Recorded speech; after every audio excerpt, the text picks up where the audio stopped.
really taken off. Very good thing. Peppers at eye level. Random brassicas. Check that out. Look at this mess. Hello and welcome to Sage and Stone Homestead. My name is Heather. This is the first and possibly only garden tour of the fall. I'm not really sure. My fall and winter garden tours are really hit or miss, and that's because my fall and winter gardens traditionally have been hit or miss.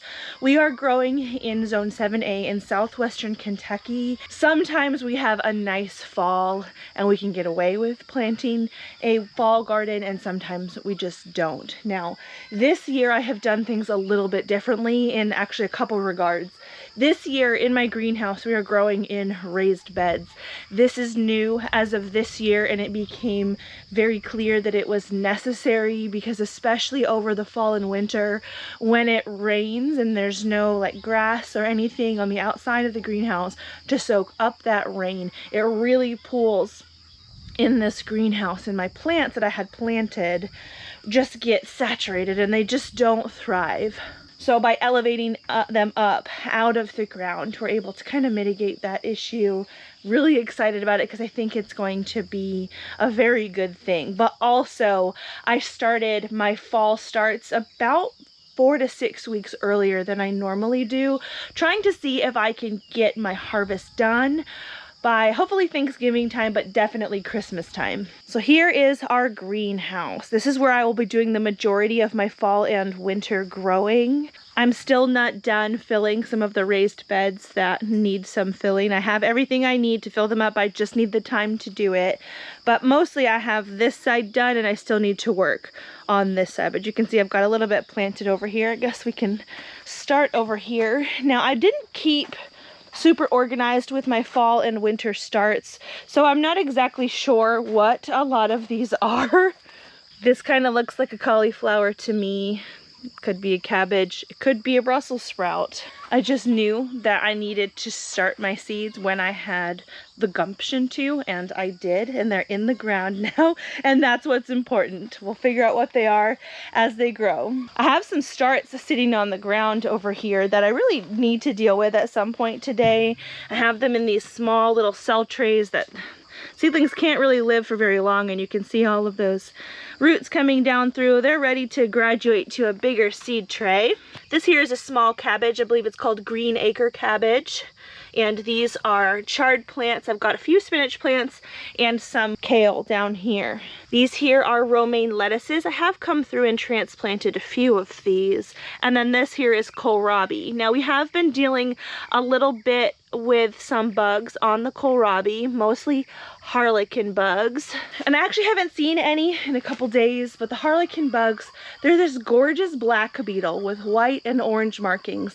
They're beautiful, but they're destructive. So I've just been picking them off and squishing them. This bed, which I think is planted with cabbage, had seen quite a few harlequin bugs as well, but these guys are starting to bounce back, and you can see the little tiny seedlings planted in here. This is actually a ground cover, a frost tolerant ground cover in the brassica family called alyssum. It flowers and it's gorgeous, and the roots of the alyssum plant don't really compete with the roots of the plant that they're planted next to, and so it really makes a great companion situation. So the alyssum can help keep the soil moist while not interfering with the growth of the plants that you really want to harvest for food. This alyssum seed I did not buy. It actually came on from plants that I had planted earlier in the year, so that's pretty exciting. I have some carrots in this grow bag that I planted a few weeks ago. I just watered them yesterday, so some of them are still laying down. The sun's starting to come up and these will stand right back up. I actually succession sowed some more carrots over here, and our days and nights are getting cooler than they were when the other carrots were planted, but I'm seeing a little hint of germination here and there. So those are coming up too. Took a little bit longer than the other ones, but things do grow a little bit slower as the days get colder and shorter. One of the goals that I had for myself was to keep this green stalk looking good all year, and I think I'm ready to call it. I've done a good job with that. It is just strawberries in it. It does need me to amend it a little bit with some compost, but honestly, green stalks freak me out a little bit. It's not the green stalks' fault, but for some reason, wasps find their way into the little crevices where the cups are or where the tiers come together, and they make their nests in there. So I'm honestly waiting for us to get a freeze or a frost before I kind of pull my green stalks apart and amend them, because I do not want to come across a wasp nest. Over here in this bed, this is where I put some of those romaine lettuce starts. They're about 8 inches apart, and the idea with this is to get full heads of romaine over here. On the back side, we've got another assortment of random brassicas. There's some more cauliflower, cabbage, and or Brussels sprouts right here. These guys have really enjoyed being transplanted. I have a couple starts still down here. These ones are a little bit smaller, so I left them in the smaller pots. But while I'm waiting for some of my beds to either get filled or amended, I did up pot some of the starts into these 5-inch pots. These have been really awesome. This plant has only been in here less than 2 weeks, maybe just a week, and its roots have already reached the bottom. See that? So this needed the extra room, and that's nice. Not all of them fared so well, but that's okay. This bed I do know is broccoli, and this is a heat-tolerant broccoli. I forget the name, but I'll put the name down here. As I mentioned, sometimes our fall can be hit or miss of whether or not it feels like fall. Sometimes it can feel like a very hot summer, and I wanted to make sure that I planted at least one variety of brassica that was bred to handle the heat. So that's an F1 hybrid. I'm 99% sure that this here is cabbage. It could also be Brussels sprouts, but a happy plant nonetheless. And over along this broccoli row, I have some peas growing on the trellis. And these peas have really taken off in the last couple of days. It has made me incredibly happy. One of the largest issues that I have in my garden, no matter the time of year, is bird pressure. I guess it's probably worse in springtime, but it's bad in fall as well. The birds will come along and pick at my seedlings and kill them. And the peas often fare the worst with that. I'm sure you notice these hanging balls that I have and the snakes that I have, these plastic snakes in the bed. This has been my solution to keep birds away. And darn it, I think I'm ready to call it a success. I believe it is working, because never have I had this kind of success with my fall and winter seedlings. Now, part of it might be that I started them earlier and there's still a lot of forage out there for the birds, and the birds really aren't looking for extra nutrition. I don't know, but so far so good. I believe these peas are called King Tut. They are a purple hull pea variety. This is a 10-foot bed, so they're gonna grow maybe about 4 feet high, about this high. They won't go all the way to the top, I don't believe. And when I get a chance to amend this bed, which I hope to do this weekend, I'm going to be planting another pea variety over on this side. So some of you may have noticed while I've been walking around here that we have mushrooms growing in these beds, and these mushrooms are not intentional. I believe that this is some kind of Amata species. I'm very new to trying to understand wild mushrooms, but I can tell you that these beds with the mulch that we got locally are absolutely covered with mushrooms. The mycelium is all throughout these beds, and this is actually a very good thing. The mushroom's mycelium network really provides a way for the nutrients that are in the soil to get kind of like a fast track to the root systems of any plants that I put in there. It kind of like pre-digests it, if you will, and it makes those nutrients more bioavailable to the plants. So there's a lot of mushrooms, and we're happy to see it. I do not believe that these are edible at all, but they're still doing good work. Look, they're even coming out the bottom. Down here I have a working table that really hasn't been able to be used all year, simply because I allowed this birdhouse gourd to grow on it, and it is starting to die back. This birdhouse gourd has definitely seen better days, but look at it. It has given us all kinds of brand new birdhouse gourds. Just like with the green stalks, I'm a little bit terrified to deal with this until we've had a frost, because historically wasps and things do like to build nests under this table. So I'm just sort of letting it be. I have some peppers planted, actually in the ground here, in the hallway in between beds. And in the next few planting seasons, I won't be planting anything in here. I just decided to do that this year. And they're doing really well. The peppers, these are Sugar Rush peach peppers. They start out purple and then they ripen into this orange color. The Sugar Rush peach really liked being grown vertically, and it's almost at the purlin up there. They put on a lot of new peppers, and so that plant looks really good. I've got a few different varieties of like roasting peppers and things. I had some tomatoes and things growing here, and when I took those out, these started to get way more sunlight than they did. And we've seen a little bit of sun scald on these peppers. I'm not too worried about it. I thought about bringing my harvest basket out here and harvesting, but you know, I'm kind of at that point that I think a lot of gardeners get to at the end of the summer, the spring and summer garden, where I'm a little bit just tired.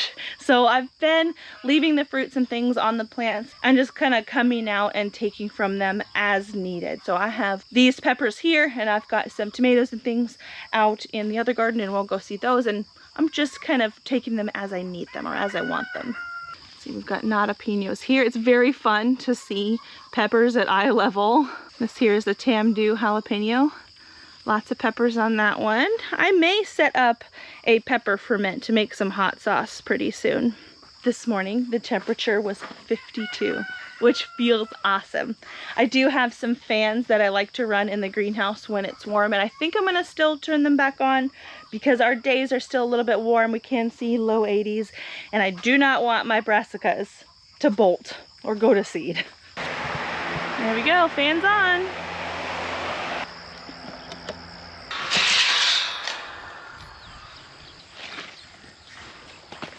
So the sun is coming up. It's a little bit bright out here, but this is our pumpkin patch where we grew Dutch fork pie pumpkins all season long. Those are the pumpkins that you saw in the greenhouse all over the ground in there.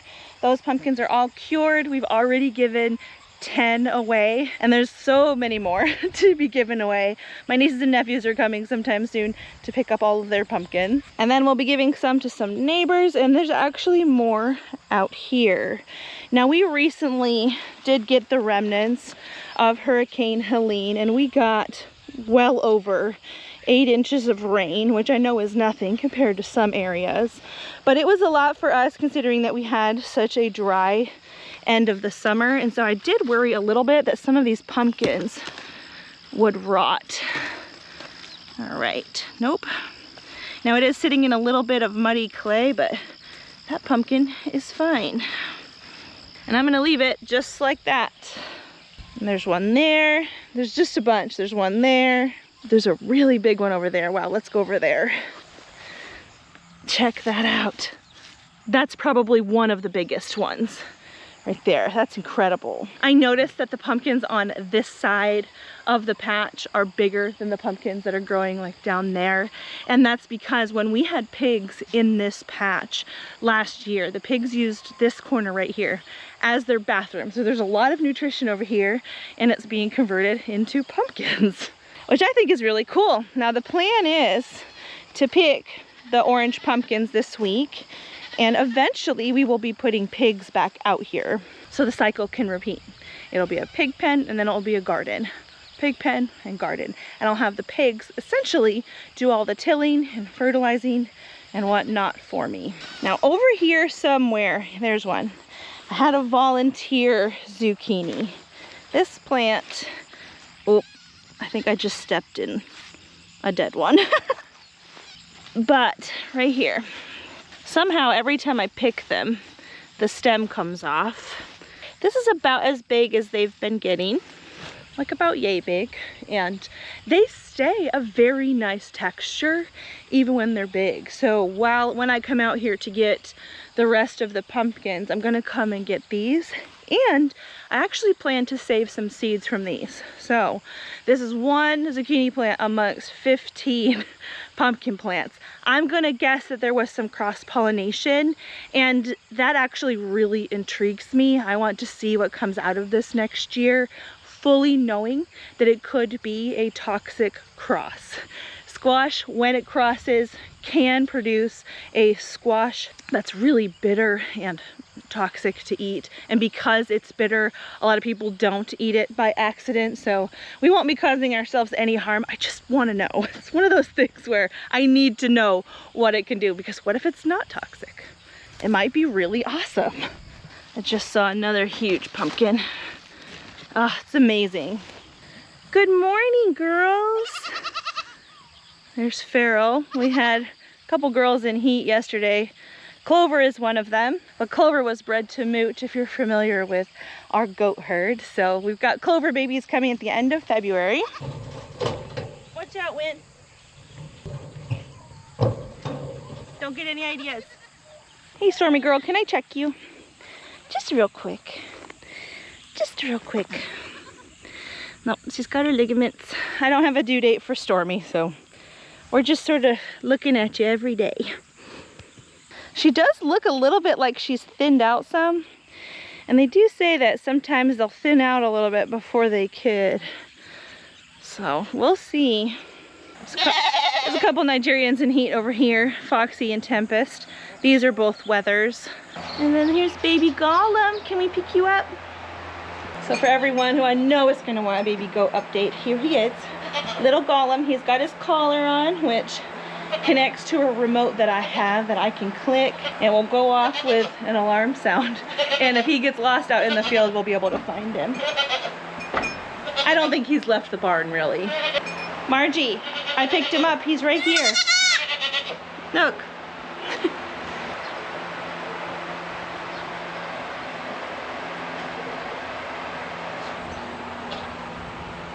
I know, are you looking at those girls, Mooch? Those ones are your girlfriends, but not until summertime, okay? I moved Mooch, Clover, and Talia out here yesterday when I noticed that these two girls were coming back into heat. Mooch is too short to reach his girlfriends, and I found that our spool pile over here makes a good booster for the little Nigerian boys, and Clover was bred yesterday. Now we're just waiting on Talia. Good morning, sir. Yeah, so you ready for your treat? No, sorry, that was me. So over here is the original garden that was here when we bought the house, and we've added a few things to it, but this used to be what I called the raised bed garden. Now I'm trying to convert it more into like a perennial garden space. I do have some annual things in here though, and one of the most amazing annual things that is currently in this garden is this Super Sweet 100 tomato that has not one sign of disease and has grown all the way up this trellis. It's way over here. As far as I know, it is just one tomato plant. And it's these guys. We've got some more in here that kind of look like they burst from all the rain that we got, but they ripen more towards the base of the plant, and then as the truss gets longer, you start to get some of the more immature ones that will ripen later.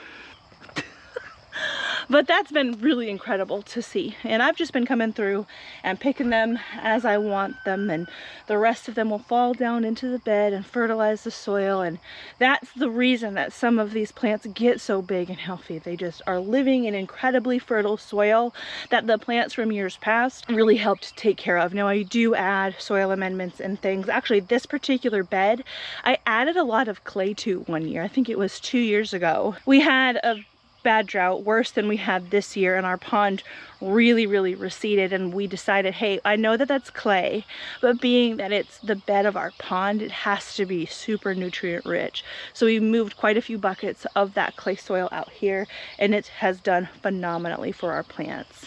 Our archway has a very serious lean to it. This is something that does happen every year since we've had it up, and it's something that we're gonna fix at some point this coming winter so that this doesn't happen again. But we are heavily weighed down with lots and lots of loofah gourd, which many of them are starting to get brown and crispy. I'm gonna have a loofah processing day sometime soon. I imagine that there's still going to be quite a lot of them that need to be processed green, which is totally possible, and I almost prefer processing loofah when they're green. They naturally stay white, and you don't have to do anything special to them to get them white.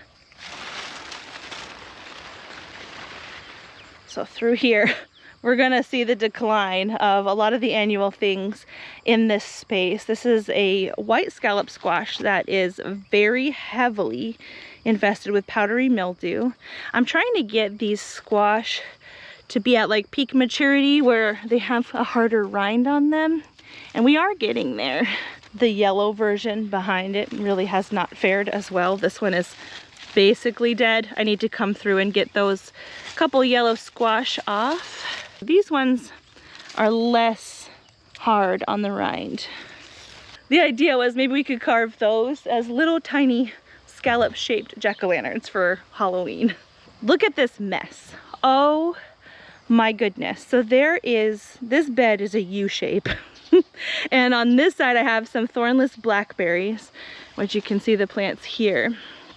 And on this side, there's really nothing planted. I let the loofah come over. I didn't plant anything here because I knew that this was gonna get shaded out. Although I did put that tomato way on the very end. This, I think, is a different type of tomato. We have a tomato variety that loves to volunteer on our property. It's a yellow currant tomato. And looking at the flowers and the few little green fruits that are on here, I think that that's what that is.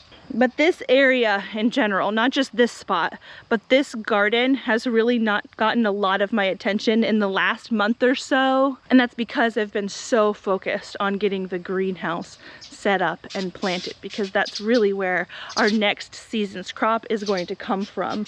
This I've just sort of let go, although I did plant some stuff over here. And here is Monty hanging out on the edge of this bed. Hopefully he hasn't made his way in here. Doesn't really look like he has. We put these chopsticks in the bed as a way to keep the cats out of the bed.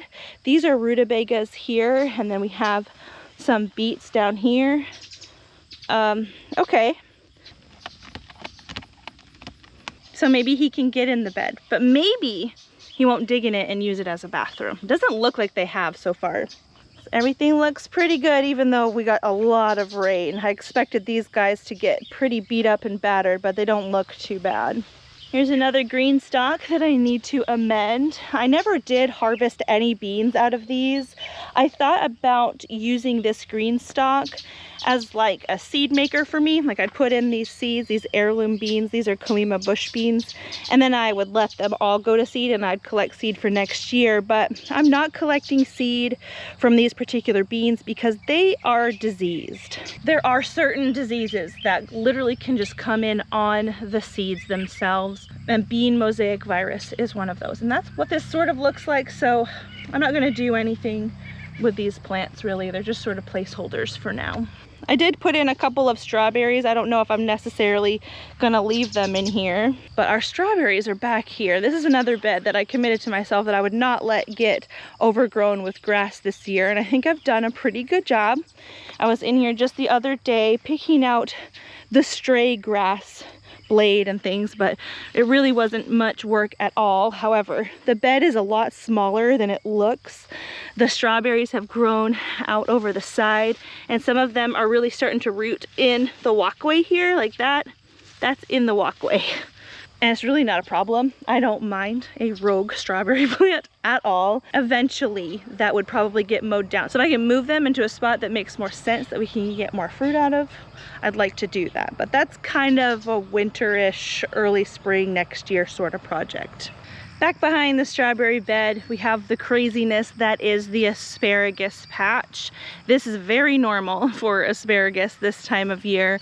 A few of them have already kind of started to die back, but I'm gonna wait until we get our first frost before I tame this area up at all. I have some blueberries here. I just weeded this bed. These are legacy blueberries. We just put them in this year and we didn't really get much out of them, but this is like their establishing year. I've been kind of looking here amongst the base of the plants, trying to see if I can see any mushrooms that have come up.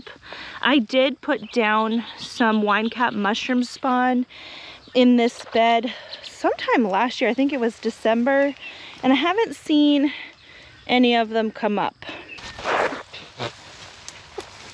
I think some of the reason for that is we already have like established mushrooms and established mycelium networks in these beds. A lot of mushrooms do come up.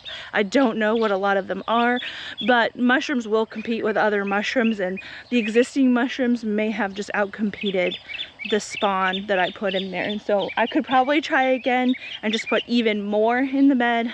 I'll have to talk to my mushroom guy and see what he thinks. But over here we have something that I've tried to essentially create as a perennial space that's not really perennial.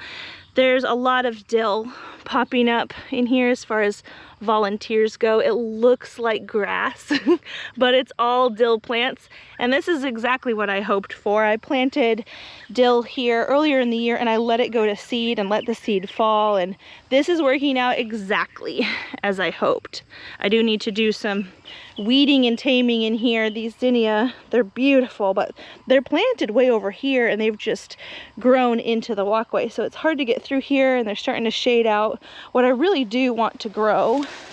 Dill is frost tolerant to a point, so I'm excited to have a second helping of that because it's soup season. I really like to make soups in the cool weather, and garnishes really make a good soup, and fresh dill, it makes almost any soup 10 times better. Now next to the dill, I have this bed of perennial onions. These are walking onions, and I was having an issue earlier where my dog was coming in here and digging, so I think that he's done that here, but I really need to do some weeding, but it looks like the onions are still here, at least some of them are. I had actually planted 2 beds of the walking onions, but I don't really see any over here, and it's probably my fault for letting them get overtaken and overgrown.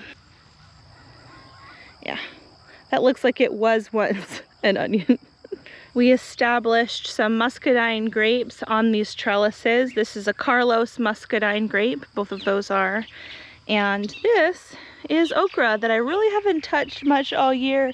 We had a few dinners worth, and then we just kind of got okra'd out really fast this year, so I've just left these. We could save seed from one of these pods. We really don't need to save seed from more than one, but they're still pretty. They're essentially ornamental at this point.